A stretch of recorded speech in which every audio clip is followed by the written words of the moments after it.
واختار موسى قومه 70 رجلا لميقاتنا فلما أخذتهم الرجفة قال رب لو شئت أهلكتهم من قبل وإياي أتهلكنا بما فعل السفهاء منا إن هي إلا فتنتك تضل بها من تشاء وتهدي من تشاء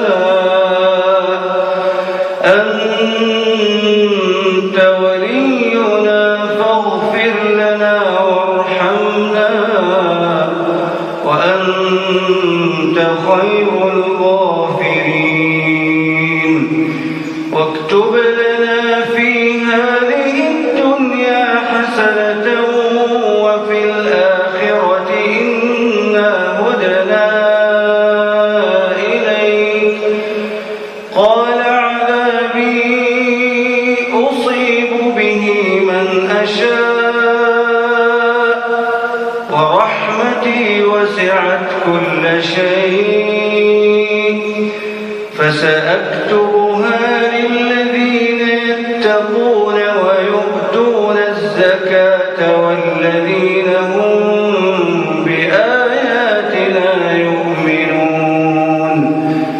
الذين يتبعون الرسول النبي الأمي الذي يجدونه مكتوبا عندهم في التوراة والإنجيل يأمرهم بالمعروف وينهاهم عن المنكر ويحل لهم الطيبات ويحرم عليهم الخبائث ويضع عنهم إصرهم والأغلال التي كانت عليهم فالذين آمنوا به وعزروه ونصروه واتبعوا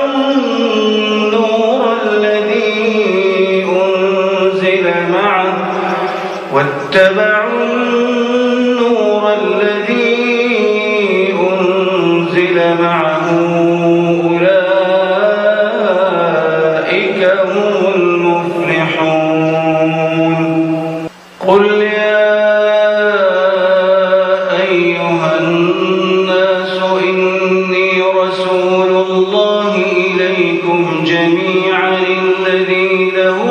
ملك السماوات والأرض لا إله إلا هو يحيي ويميت فآمنوا بالله ورسوله النبي الأمي الذي يؤمن بالله وكلماته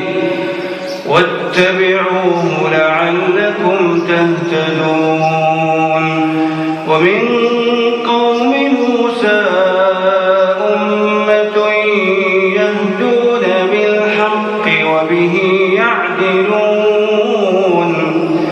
وقطعناهم 12 أسباطا أمما وأوحينا إلى موسى إذ استسقاه قومه أن اضرب بعصاك الحجر فانبجست منه 12 عينا قد علم كل أناس مشربهم وظللنا عليهم الغمام وأنزلنا عليهم المن والسلوى كلوا من طيبات ما رزقناكم وما ظلمونا ولكن كانوا أنفسهم يظلمون